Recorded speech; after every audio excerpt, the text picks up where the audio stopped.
c'est l'un des symboles de la ville, le plus imposant des Nantais. Les machines de l'île et son animal mécanique attirent plusieurs centaines de milliers de visiteurs chaque année, embarqués durant une promenade dans les coulisses du Grand Éléphant de Nantes.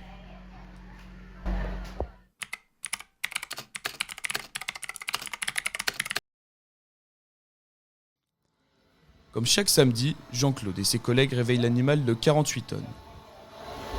Envoie un petit coup à bâbord. Un peu, reste comme ça. Et pour commencer, il faut le sortir des nefs, direction le carrousel des mondes marins. Une opération minutieuse.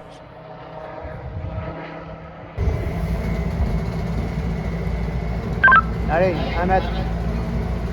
50, 40, 30, 20, si on arrête. Top. Oui, on n'est que 4 à faire, enfin non 4, on est un peu plus quand même. Pilote d'éléphant, on n'est que 4. Dans le monde. Dans le monde, voilà. Il y en a plusieurs qui me disent, les pilotes d'avion, il y a beaucoup de pilotes d'avion. Ah oui, c'est sûr, les pilotes d'éléphant, il y a pas beaucoup. Moi je conduis ça maintenant comme c'est une marionnette. On va dire que c'est une grosse marionnette pour nous. Ah, au début c'est compliqué. Ah, parce que bon, il y a la direction qui est très compliquée à gérer. Aujourd'hui, l'éléphant va faire 6 voyages d'une trentaine de minutes.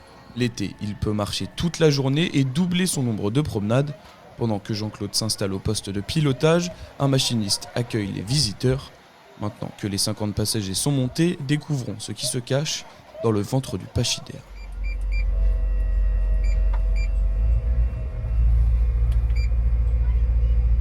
Donc ici c'est toute la partie commande du moteur. Voilà, tout ce qui gère le moteur hybride, les pompes de mouvement, les pompes d'avancement, d'attraction. Et là c'est toute la partie automatisme. Les séquences qu'on appelle ça, enfin les différents mouvements de la tête, de la trompe. Tout est numéroté. Tout est enregistré ici, quoi. Enfin bon, moi je n'ai pas besoin de ça maintenant parce que j'ai tout dans la tête. Si l'animal et sa grandeur fascinent petits et grands, l'une de ses caractéristiques est encore plus mythique. Et là, ce qu'on peut faire aussi, tu vois, alors, là, je vais la prendre en manuel, là, par contre. Là, c'est moi qui la commande, la trompe, avec le joystick.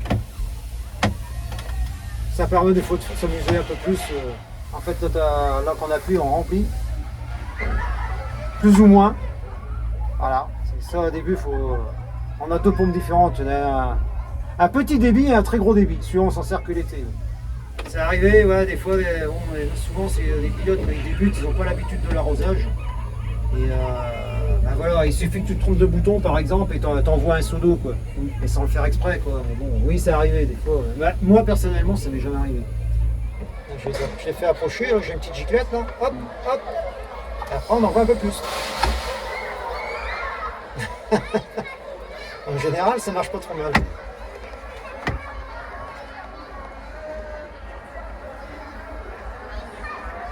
J'étais routier et en fait bon je pensais un peu en avoir marre de toujours sur la route et j'ai entendu ça à la radio, donc il cherchait un pilote d'éléphant. J'ai dit putain, j'ai dit tiens. Ouais, j'ai dit tiens je vais regarder un peu ce qu'il recherchait comme profil. Profil ça correspondait à peu près, il cherchait des personnes qui avaient tous les permis, moi j'ai tous les permis qui existent en fait. Tous les permis terrestres, je les ai tous, transport en commun, super lourd, enfin bref. Ah bah donc voilà, j'ai posé mon CV. Et puis voilà, puis ils m'ont appelé. Et voilà, j'ai été sélectionné, on a fait des essais. Et tout s'est bien passé. Quand tu vois que c'est pilote d'éléphant sur ton bulletin de salaire, c'est un peu amusant quand même.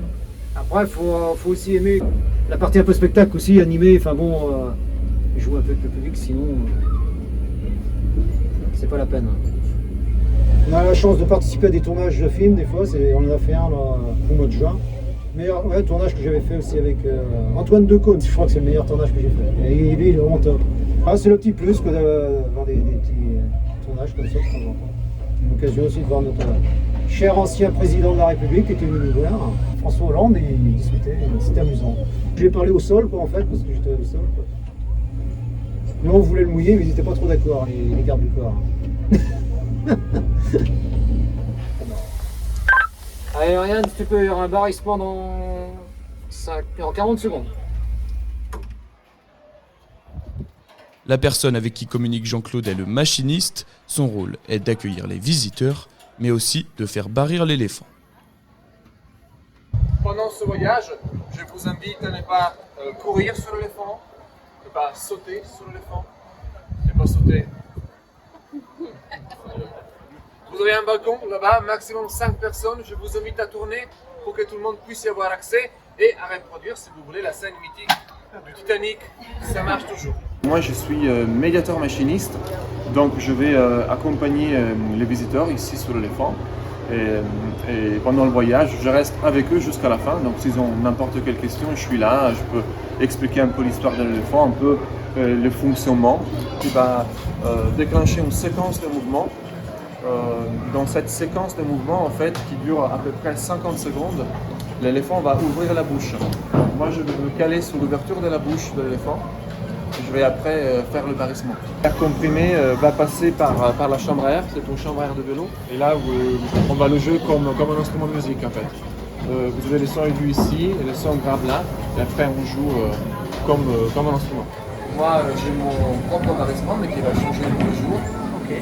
J'ai toujours un petit accent italien quand je fais un barrissement. C'est très normal.